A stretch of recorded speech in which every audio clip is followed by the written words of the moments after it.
Bem-vindos ao Vem Sempre Aqui, um podcast para a disciplina de Expo Mídias Sonoras, onde traremos convidados para falar sobre os bastidores de lugares onde a gente sempre vai.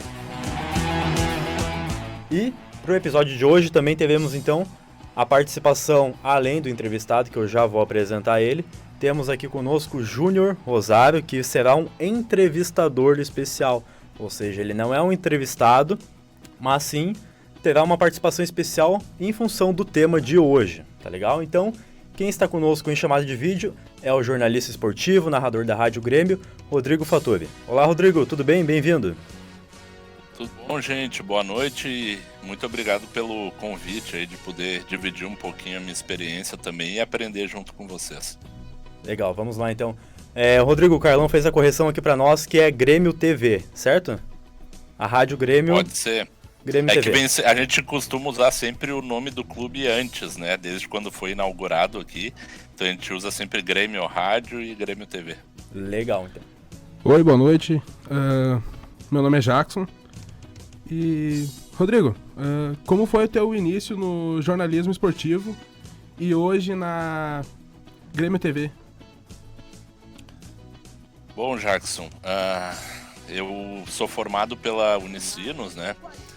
E o meu primeiro estágio na área do jornalismo esportivo, curiosamente ou não, foi justamente no Grêmio, em 2006, no final do ano de 2006, quando efetivamente eu comecei a trabalhar na área do jornalismo. Eu ingressei na assessoria de comunicação do Grêmio, na época, né?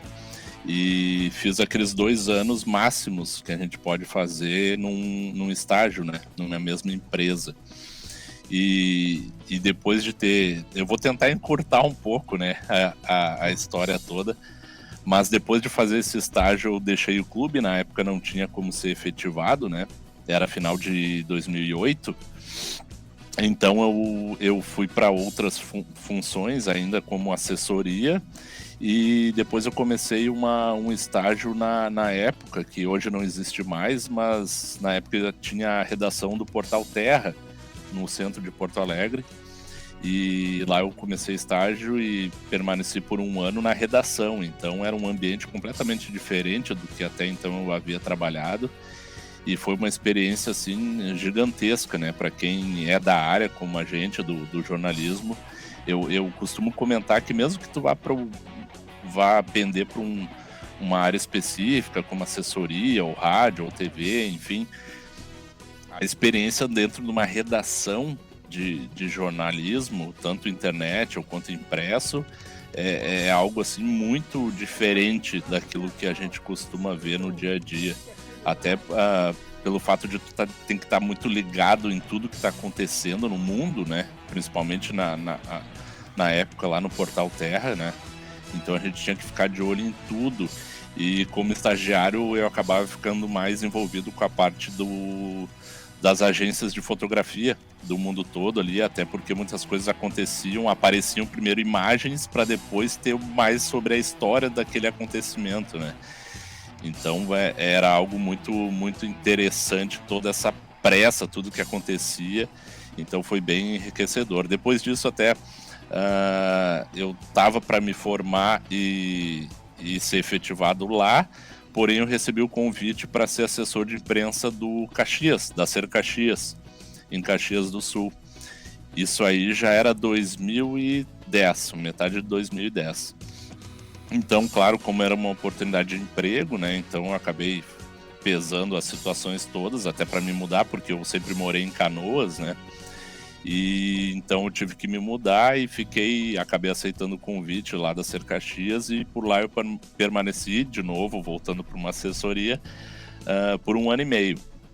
E quando eu acabei sendo desligado, né, fui demitido lá também do clube, e isso aí também foi um aprendizado, né, porque a gente acaba tendo que dar um passinho para trás para depois, né, caminhar e seguir adiante a nossa trajetória. Então eu voltei para Canoas, finalizei a minha faculdade, me formei, e logo que me formei ali na metade de 2012, voltei a frequentar as coisas do Grêmio e tudo mais, né, e havia a necessidade de ter mais um narrador para a rádio do clube na época. Então, quem era a responsável pela gerência lá, que era Eliana Camejo, na época do presidente Paulo Odoni, em 2012, conversou comigo, fez o convite, aí eu passei por todo o processo, né, também, de conversar com o gestor da área de marketing, depois com a gerente também de comunicação, para ser depois aprovado e retornar para o clube. Quando eu retornei ali, mais ou menos foi dia 15 de agosto, que eu fui contratado como funcionário aí do clube, né? E hoje eu posso dizer que já se passaram 10 anos que eu estou na assessoria de comunicação do clube aqui e desenvolvendo vários trabalhos, né? Porque a gente tem essa questão também de fazer muitas funções que são como se fosse do jornalismo tradicional, né? Que a gente tem a TV, tem a rádio, faço também a parte de fotojornalismo dos jogos da base e da transição desde 2013, então já é bastante tempo e tem bastante experiências já nessa questão, principalmente envolvendo mais o jornalismo esportivo. E nesse teu dia a dia, tá liberado para demonstrar a emoção de tu ser um torcedor, assim, ou tu tem que deixar essa parte de torcedor de fora? Na verdade, a questão de torcedor em si, ela tem que aparecer, né? A gente acaba fazendo tudo aqui envolvido no clube, e é impossível tu te desprender daquilo que tu sempre... E com aquilo que tu sempre te identificou, né? Que é o clube do teu coração. No caso, eu sempre fui gremista, que é algo que vem de família já, né? Da época do meu avô, que ele sempre tinha um radinho, escutava os jogos, e desde criança eu me habituei a isso. E até me identifiquei muito com a parte do esporte, acompanhando toda aquela época dos anos 90, das transmissões da Band, né? Que era o canal do esporte, tinha as Olimpíadas também. Então eu sempre me identifiquei muito com essa parte do esporte. E quando eu comecei na faculdade, eu tinha o sonho de, quem sabe, um dia, né, cobrir umas Olimpíadas, uma Copa do Mundo, mas eu nunca imaginei um dia estar trabalhando no clube do coração, né? Então, acabou acontecendo.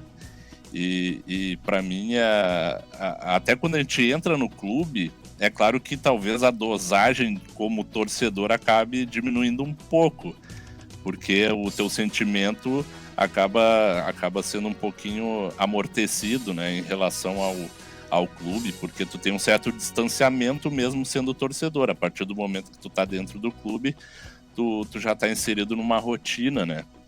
Então acaba sendo um pouquinho diferente, mas no dia a dia a gente mantém a mesma paixão para poder fazer as coisas, principalmente nas transmissões do Grêmio Rádio, né? Que a gente tá vendo que o principal produto, digamos assim, se a gente for falar como empresa, mas o que mais interessa, né? A gente tá com contato com o torcedor, que é o que faz o clube de fato acontecer e viver, e ao mesmo tempo a gente tá contando a história de cada jogo, né? A história do Grêmio, que são os seus compromissos durante toda a temporada.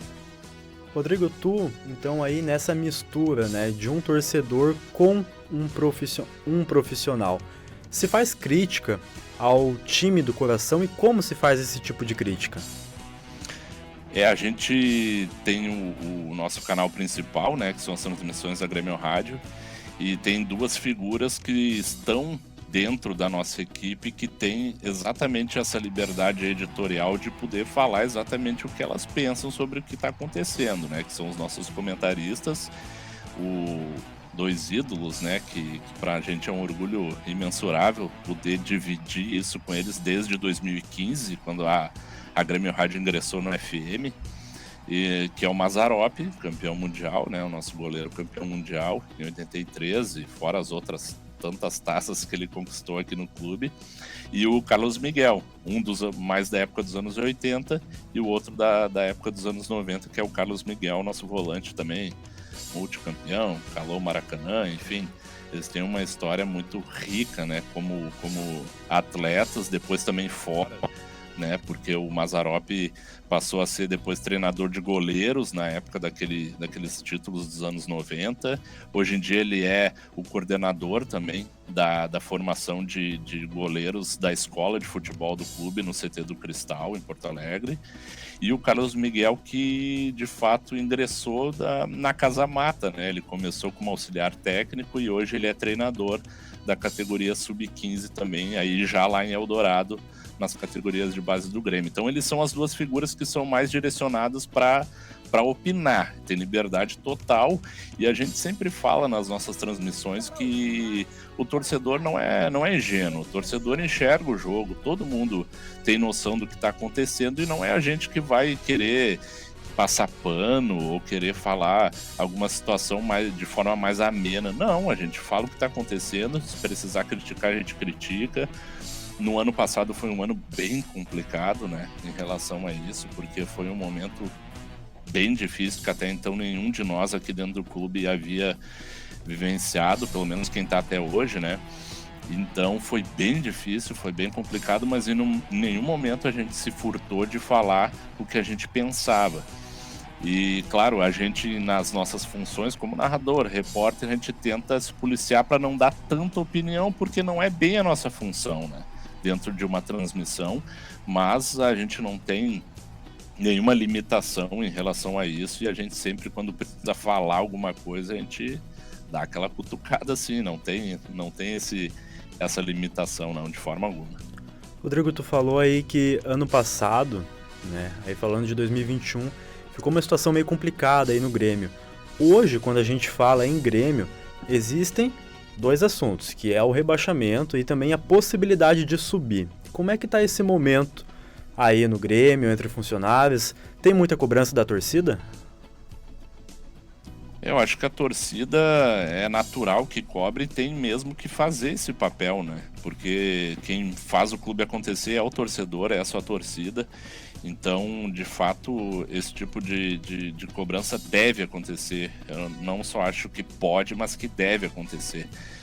Até porque o Grêmio é um clube gigantesco, né? Muitas vezes a gente não tem noção, assim, até por estar trabalhando no clube, do tamanho até da nossa representatividade, assim, identificação que a torcida tem. E por estar aqui, a gente às vezes não tem a noção disso, mas a gente tem o conhecimento do tamanho desse clube enquanto instituição, o que representa, que tem aí 9, 10 milhões de torcedores pelo mundo, então a gente tem noção disso, né? Então a responsabilidade é muito grande, né? E realmente o ano passado a gente via o que estava acontecendo e falava nas nossas transmissões, né? Enquanto a gente pudesse falar o que estava acontecendo, reclamar, criticar, e sempre pensando no bem do clube, né? Querendo que algo fosse feito para poder mudar o que estava acontecendo no ano passado. E por alguns motivos que a gente não sabe, porque a gente não está no dia a dia, né? Nunca teve essa possibilidade de estar no vestiário para saber o que de fato estava acontecendo, a gente via que a coisa estava indo de mal a pior, né? E tentativas de fazer mudar não davam certo, e é difícil, né? É difícil a gente falar. Eu costumo dizer, pela experiência que eu tenho enquanto futebol, assim, que ao mesmo tempo que tu não ganha nada sozinho, tá num esporte coletivo, tu depende de todo um grupo, tu também não perde sozinho, né? São várias pessoas envolvidas que têm o seu reflexo num trabalho final. Então tu não perdeu sozinho. Todo mundo tem uma parcela de contribuição para que desse errado também ano passado. E o futebol é diferente também por causa disso. Num ano tu pode ver que deu tudo errado e no seguinte tu pode te recuperar. São situações de aprendizado. Claro que é muito ruim para o clube, é péssimo para os funcionários também, é horrível, né? Tá vivenciando o que aconteceu no ano passado. Mas que bom que dá para recuperar, né? A gente até conversa nas transmissões aqui, o pessoal da parte técnica também, o Carlos, o Vitor Pereira, que a gente queria que já tivesse acabado, né, esse calvário desse ano e dessa temporada, mas ainda está se arrastando um pouquinho. Tomara que contra o Bahia, eu acredito que com a vitória matematicamente contra o Bahia na Arena no domingo, matematicamente não vai ser possível, mas com a vitória eu acho que virtualmente aí não tem mais como escapar esse retorno para a Série A, mas a gente sabe que, entre tantas coisas, administrativamente o clube está saudável, né? Esteve saudável nos últimos anos, então dá uma certa garantia para quem está trabalhando aqui no dia a dia, sabe? Mas para a grandeza que o Grêmio tem e representa, não faz o menor sentido estar jogando o campeonato que está jogando esse ano. Fica completamente fora da realidade. Então, tomara que se finalize aí esses últimos acontecimentos, por assim dizer, na Série B, e o Grêmio ano que vem volte a disputar o que de fato e merecimento tem que disputar. Rodrigo, há 5 anos atrás, você narrava aquela final contra o Lanús, que alguns problemas técnicos, né? Você narrou o gol do Fernandinho. E como é pra ti vivenciar esses momentos de vitórias e derrotas, né? Porque o Grêmio, em 5 anos, foi de Abu Dhabi, a semana que vem vai a Muriaé jogar contra o Tombense. Demorou pra cair a ficha do rebaixamento? Não. Pra mim, pelo menos pessoalmente, pra mim não, né? Essa questão do rebaixamento, pra mim, até no ano passado, quando o Grêmio acabou perdendo pro Bahia na Fonte Nova, ou foi no Pituaçu, eu acho que foi na Fonte Nova. Foi na Fonte Nova. Aí realmente ali eu vi que não tinha mais volta, mesmo que matematicamente ainda tinham esperanças, tanto que foi até a última rodada, né? Ali eu vi que realmente não tinha mais como mudar, né?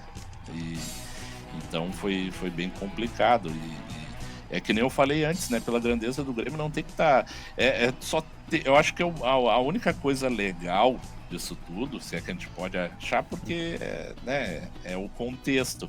Mas é que o Grêmio voltou a jogar em lugares que nunca mais havia visitado, e é impressionante quando, na maioria deles, não digo em todos também, né? Porque daí é muito preciosismo, mas na maioria deles a gente percebeu que tinham muitos torcedores do Grêmio para receber o time quando ele foi jogar nesses locais, e estiveram presentes também nos estádios onde o Grêmio nunca mais havia atuado, né?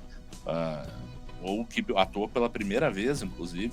Tinha torcida, tinha presença do torcedor, e aí volta aquela situação de não ter noção, né? Como é que pode o torcedor ser tão apaixonado e ter a oportunidade de receber o time do coração, né? Em locais não muito comuns, não são centros, né? Do futebol brasileiro, por assim, os grandes centros, por assim dizer. E o torcedor tendo a oportunidade de ver de perto, né, quem está representando o clube do coração. Então isso aí foi uma questão bacana desse ano. E esse ano é muito mais assim a questão do torcedor, né, do torcedor a empurrar, ter paciência, né, que é o mais complicado, aturar algumas coisas. Mas é interessante esse momento da torcida com o torcedor, como aconteceu em 2005 também. Em 2005 eu lembro que eu fui em todos os jogos no Olímpico, naquela campanha do retorno também. E então isso aí dá uma forjada também, né, na questão da relação do torcedor com o clube, saber que o clube depende da torcida, e se não for a torcida o clube não vai adiante. E realmente, né, a gente ano passado, depois desse jogo do Bahia, depois da confirmação e tudo mais, eu cheguei a pensar, há 4 anos a gente estava lá em Lanús fazendo aquela final, né, como é que pode deixar isso acontecer? E o futebol é assim, o futebol é competitivo, né, a gente quer que não aconteça, mas pode acontecer dependendo de alguns problemas que podem acontecer pelo caminho. E lá em 2017, né, vamos falar da parte boa, né? Lá em 2017, naquele momento que o Grêmio estava numa fase espetacular. Por exemplo, eu tenho um colega meu aqui que é o Márcio Neves, que é o mais antigo na casa. Ele acabou, eu vou entregar, né? Ele acabou de fazer 50 anos e ele tá no clube desde 99. Então ele vivenciou bastante coisa, né? Até hoje. Então são 23 anos de Grêmio. E ele falava, quando a gente conversava naquela campanha da Libertadores de 2017, que ele nunca tinha visto o Grêmio jogar tanto da época que ele começou a acompanhar o Grêmio como torcedor, como depois já dentro do clube. Então, realmente era mágico, a gente sabia que o Grêmio ia entrar e ia ganhar o jogo, a gente podia ter essa crença, e realmente acontecia. Especificamente na final lá em Lanús, foi um problema com todas as rádios, né, brasileiras, curiosamente. Ficaram fora do ar, inclusive as outras rádios comerciais ficaram fora do ar, não conseguiram fazer pré-jogo. Algumas entraram já com o jogo rolando no ar, com a transmissão de quem estava, né, no estádio. Tiveram muitas que usar o backup do pessoal que estava vendo pela TV no estúdio. E foi o que acabou acontecendo comigo, né? O Cristiano Oliveski, que estava lá para fazer a narração junto com o Márcio nas reportagens, acabou não fechando conexão, foi entrar só na segunda etapa, então acabou caindo no meu colo para poder narrar aquela final e aqueles 2 gols que acabaram saindo do Grêmio no primeiro tempo, e o Cristiano acabou narrando o gol de desconto na segunda etapa e, claro, toda a festa depois, né? E são momentos que a gente não espera. O Igor até apresentou, fez o pré-jogo ali, a apresentação, e depois teve que fazer reportagem no primeiro tempo. Então, são momentos assim que a gente não espera que podem acontecer, e a gente tem que estar, de certa forma, já preparado, né? Porque são momentos de tensão, né? A gente estava muito tenso por tudo que envolve, né, uma decisão. Na Copa do Brasil já havia sido uma experiência parecida, porém, como era muito tempo sem uma conquista, né, de maior renome, que nem foi a Copa do Brasil em 2016, o Grêmio estava há muito tempo sem vencer, então para todo mundo que estava envolvido com aquela transmissão também foi um alívio muito grande, uma festa muito grande, que em 2017 aí só uma sequência daquilo que a gente até acreditava um pouco mais, porque sabia que o time estava no momento assim que tudo estava dando certo. E com isso, então, Vem Sempre Aqui encerra mais ou o primeiro episódio, né, aí dessa série de podcasts para a disciplina de Expo Mídias Sonoras, aí com a fala do Rodrigo Faturi sobre boas lembranças com o Grêmio, e também até um conselho para os torcedores, que é tirar boas lembranças de momentos não tão bons assim com o seu clube do coração. Rodrigo, muito obrigado pela participação, obrigado por aceitar o nosso convite. Mais algum comentário?